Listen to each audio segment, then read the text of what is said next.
中文投资王 ChineseFN.com 全新大型专题节目2015年美股专家经验谈与大家正式见面。本期为金钱秀特别节目，我们的记者远赴奥兰多采访 CyberTradingUniversity.com 的创始人 Fausto。在专访里面 ，Fausto 先生向大家介绍了机构大户是如何投资，而散户又应该避免哪些错误。在专访里面 ，Fausto 先生向大家介绍了机构大户是如何投资，而散户又应该避免哪些错误。Fausto pugliese 9次获得世界交易大赛冠军，是在线股票交易教学平台 CyberTradingUniversity.com 的创始人，同时也是最早一批享受到1987年开始的直通交易科技带来的便捷交易员之一。渐渐的 ，pugliese 在行业内出色的表现获得其他人的注意，各种各样的有关交易的问题、邮件、信件、电话等蜂拥而至。于是他便决定为更加便利的分享知识，随后创办一所交易学校。就这样 ，CyberTradingUniversity.com 诞生了。从1995年创办至今，让无数的个人投资者在此学到了交易的艺术。目前 pugliese 仍然在管理他的投资组合，同时也还在传道解惑。而 CyberTradingUniversity.com 的生意和教学质量也一直蒸蒸日上。同时 pugliese 撰写的著名的投资书籍 How to Beat Market Makers at Their Own Game Uncovering the Mysteries of Level 2也深受喜爱。pugliese 在接受采访时，对于普通投资者教授技巧的问题，他给出了8大建议，包括1、只交易有大波动的趋势股票；2、远离股价超过30美元的股票；3、远离大品牌公司；4、避免没有交易深度的股票；5、避免成交量过低的股票；6、避免成交量过高的股票；7、避免买价和卖价差距过高的股票；8、小心市场陷阱。他认为，只要遵守这8大原则，就可以提升投资者的成功几率。Thank you for joining us, Mr. Pugliese. Congratulations on your successful speech about what institutional traders know that small traders don't.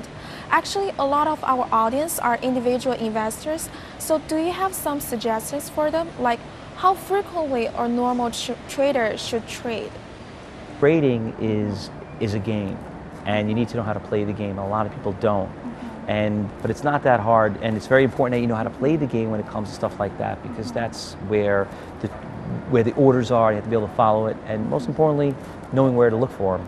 Well, next question, I want to ask you about your famous 8 simple rules. You suggest to avoid stocks that are over $30 per share. I want to ask, why $30? Why not 20 or 40? Well, it's usually, I like to trade stocks under 30, and this is very easy in the way to look at it. When you deal with more expensive stocks, you deal with more experienced traders, you have more money to risk, and with that said, it's the same if you trade a stock that traded at like $80, and if it moves 50 cents or $1, it's the same dollar you would make on a $30 stock. See, traders are just trying to make a day's pay. So, you know, when you're dealing with more expensive stocks, you have to risk more money, you're dealing with better traders, and it's really not worth it. It's not, you don't really have to do that. There are 25,000 stocks out there, so you don't need to trade every single one in the same ones all the time. So how did you come up with this number, $30? Well, it's always been like what we call a sweet spot. When you deal there's different levels of traders that were responsible for certain stocks, and not that there are some volatile stocks that are $20, $30, $40 also. It's just real, you know, as a gauge. Usually, when you're looking at stocks that are at that level, they're not as volatile, not as you know, dangerous as certain ones of them. And see, my thing is when I train students, I just try to train them what to look for, as in, you know, making their day's pay on a certain stock. So don't go out there and risk a lot doing it and not dealing with the best traders out there doing it.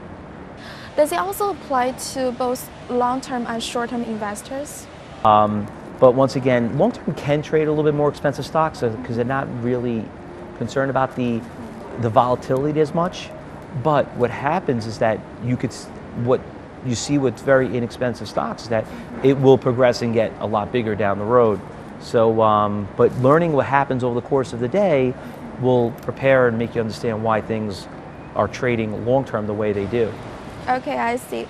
Well, one more question. We know your website provides the online trading education. So what do you think about the future of online trading education? Well, that's very interesting because we're actually, Cyber University is exploring and expanding the online education in a way of that it's the most inexpensive, most convenient, most cost-effective way of teaching the world without going out of their way. And we're actually exploring more webinar technologies to kind of teach the world, where they can, because between the recordings and the archives and easy access, we've been doing it for 15 years. I mean, I love traveling, but I don't like living in a briefcase every day.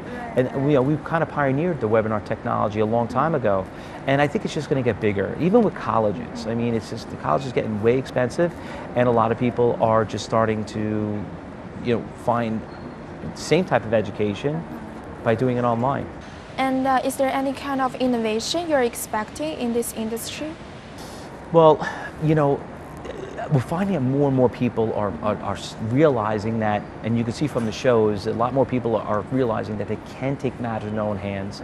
So they want to know and educate themselves a little bit better on what's really out there and what am I not seeing, and that's why you're seeing it growing, substantially than what it is. You're on the New York Stock Exchange, you look on the floor. If you were there 10 years ago, people have thrown tickets, papers all over the floor. Now it's, you're gonna have weddings down there probably soon, because they don't need, everything's electronic, and that's what's happening. It's being replaced by computers. But now people are realizing with that technology, they want to learn how to do it on their own.